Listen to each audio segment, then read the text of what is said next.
bank because I thought if I want money, the first thing I need to do is understand what money is. Right. Most people don't know what money is. Facts. Right? How does money work? How does a bank work? Money is information. If you are stranded on a tropical island and you have $1 trillion, it's useless because there's no resource allocation.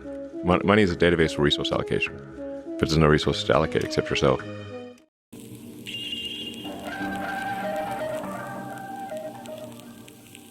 Money is the medium by which earthly success is measured. Money makes possible the enjoyment of the best the earth affords. Money is plentiful for those who understand the simple laws which govern its acquisition. If you are watching this video, let me tell you this. Ahead of you stretches your future, like a road leading into the distance. Along that road are ambitions you wish to accomplish, desires you wish to gratify. But, to bring your ambitions and desires to fulfillment, you must be successful with money.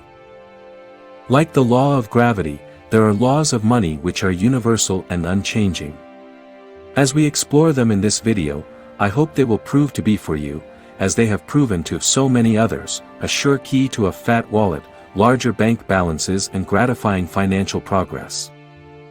Before we begin, let's talk about the term what is commonly known as rat race. For most of us, the rat race is a situation in which one day we wake up and feel as if we're trapped by our circumstances.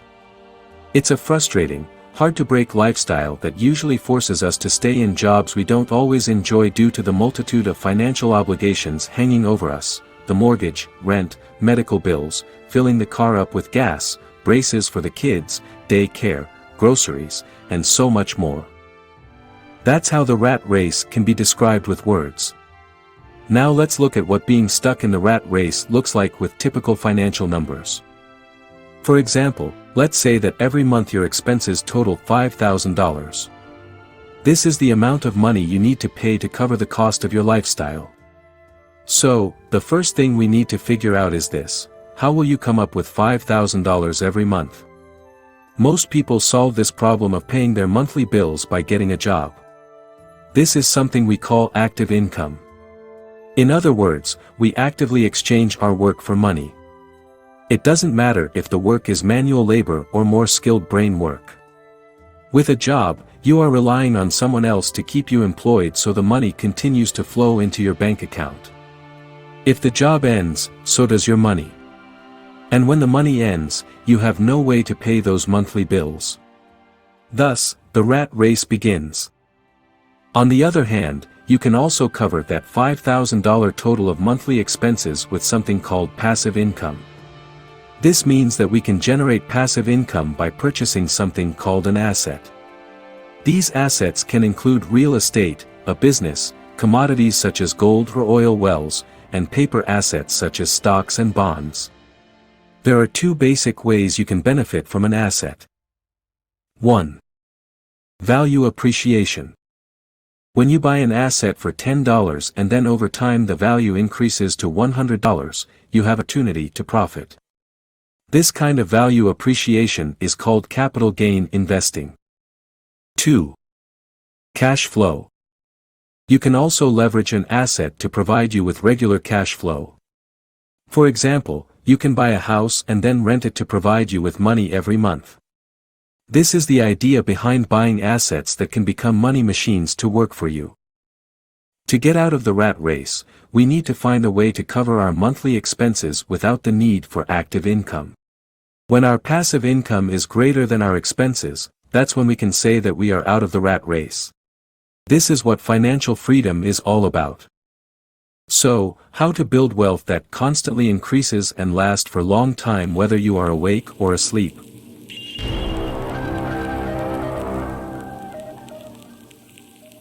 Wealth is a power. With wealth many things are possible. With wealth, one may buy the home with the richest of furnishings. One may sail the distant seas. One may buy luxurious cars and mansions. One may travel to places of his dream and so much more. And, when you realize all of these things which are possible with wealth, it's time you decide to yourself that you would claim your share of the good things of life. You should not be one of those who stand afar off, enviously watching others enjoy. You should not be lamenting that the best is deserved to some class of people and not you. On the contrary, you should make yourself a guest at this table of good things. Let's explore the timeless laws that govern wealth and its preservation. Law number 1. Earn money. The very first thing you need to do if you want to build wealth is to find and earn money. You can earn money by getting a job where you will be paid a salary. You can make money by being a self-employed through trading your time and knowledge to get money, and another way you can earn money is by becoming an entrepreneur and build your own business. Each of the ways of earning is a stream of money from which the worker can get an income to his own pocket. So, what do after you earn some money? The first thing you need to do after you earned money is to pay yourself first so that your pocket or bank account will no longer be empty again. For every time you earned money, just take out 30% to put into savings, and the more you do this as you earn, the bigger your savings account will be. Let the rest 70% be dedicated to paying your everyday basic needs and wants. Now let me tell you a strange truth, the reason for which I do not know. When you cease to pay out more than 70% of your earnings, you will manage to get along just as well. From now on, decide that a part of all you earned is yours to keep. Do not let this portion be under 30% of your total earnings. Law number 2. Control your expenses. How can you keep 30% of all you earn in your account when all the money you earn are not enough for your necessary expenses? In this world, some people earn much more than others. Some have much larger families to support. Yet, in the end, all claim to have small bank account balances, if not any at all. Now I will tell you an unusual truth about us, as men and women. It is this, that what each of us calls our necessary expenses will always grow to equal our incomes unless we protest to the contrary. Do not confuse your necessary expenses with your desires. Each of us, together with our good families, have more desires than our earnings can gratify. Therefore, are our earnings spent to gratify these desires insofar as they will go? Still, we retain many ungratified desires. Study thoughtfully your accustomed habits of living. Herein may be most often found certain accepted expenses that may wisely be reduced or eliminated. Therefore, write on the paper each thing for which you desire to spend. Select those that are necessary and others that are possible through the expenditure of 70% of your income. Cross out the rest and consider them but a part of that great multitude of desires that must go unsatisfied, and do not regret them. Budget then your necessary expenses. Do not touch the 30% that is in your savings. Let this be your great desire that is being fulfilled. Keep working with your budget, keep adjusting it to help you. Make it your first assistant in defending growing bank account. And this is then the second law of building wealth. Budget your expenses that you may have money to pay for your necessities, to pay for your enjoyments, and to gratify your worthwhile desires without spending more than 70% of your earnings.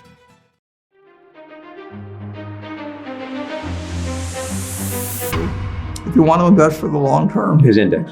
and it's the S&P 500 index. Right. And what's happened, of course, is that organizations like to grow. So they set up indexes on different industries, different countries, and as soon as you... Law number 3. Invest your money. Now your once empty bank account is growing. You have disciplined yourself to leave therein 30% of all you earned. You have controlled your expenses to protect your growing money. Next, we will consider means to put your money to work and to increase. Money in a bank account is gratifying to own and satisfied a miserly soul, but earns nothing. The money we may retain from our earnings is but the start. The earnings it will make shall build our fortunes. A man's wealth is not in the money he kept in his bank account, it is the income he built, the golden stream of money that continually flows into his account. That is what every man desire. That is what you should desire, an income that continues to come whether you work or travel. So how to build this cash flow? The only way to do this is to invest in assets that generate passive income. You can invest your money in business. Some invests in paper assets that pay dividends or interests, some invests in commodities like gold and oil. All you need to do is to invest where your principal or initial money is safe and you can earn adequate return on your invested money. Invest where you can reclaim your money if needed. Simply. Law number 3 is to put your money to working that it may reproduce its kind and help bring to you income, a stream of wealth that shall flow constantly into your account. Law number 4. Own your own house. If a person has managed to put aside 70% of his earnings upon which to live and enjoy life, and if any part of this 70% he can turn into a profitable investment without detriment to his well-being, then so much faster will his wealth grow. To a man's heart, it brings gladness to know that at the end of month he has no rent to pay to landlord. He is very glad that man who owns his own home and to have it a place he is proud to care for, put confidence in his heart and greater effort behind all his endeavors. Therefore, in everything you do, strive to own the roof that shelters you and your family. Thus come many blessings to the man who own his own house. And greatly will it reduce his cost of living, making available more of his earnings for pleasures and the gratification of his desires. This, then, is the law number 4 to build wealth: own your own home. Law number 5. Ensure a future income. These days, you must have heard about those retirement plans offered by governments and sometimes by companies. Those plans are designed to provide income to workers when they reach their old ages. Our life proceeds from our childhood to our old age. This is the path of life and no one may deviate from it unless there comes a sudden death. Everyone who cares about his or her future should plan certain investments or provisions that may endure safely for many years and will be available when the time arrives which he has so widely anticipated. There are diverse ways by which you may provide with safety for your future. You can buy house which can provide rental income on monthly basis. You can buy land that will increase in value in the future so that you will sell it at a surplus. You can invest in long-term fixed assets such as bonds or stocks that have reputation to pay dividends regularly in past years. Or you can simply entrust your money to retirement plans available to you. No man can afford not to ensure a treasure for his old age and the protection of his family, no matter how prosperous his business and his investments may be. On your way to building wealth, provide in advance for the needs of your growing age and the protection of your family. Law number 6. Increase your ability to earn. It is true that we all get paid for what we are capable to do. The better you are good at doing something, the better you will be paid. Those who possess little skills tend to earn very little regardless of how hard they work. So, in this modern world, the only way to earn more, be it as individual or as a business, is to upgrade your skills so you can do more. So that with new skills you can serve more people. The more of wisdom we know, the more we may earn. You have to cultivate your own powers, study and become wiser, to become more skillful, hence what you earn will come in abundance. If you are still around this far, I hope these laws will help you to prosper through the hardships of this life, and these laws will improve your understandings towards what is possible in life. Good luck.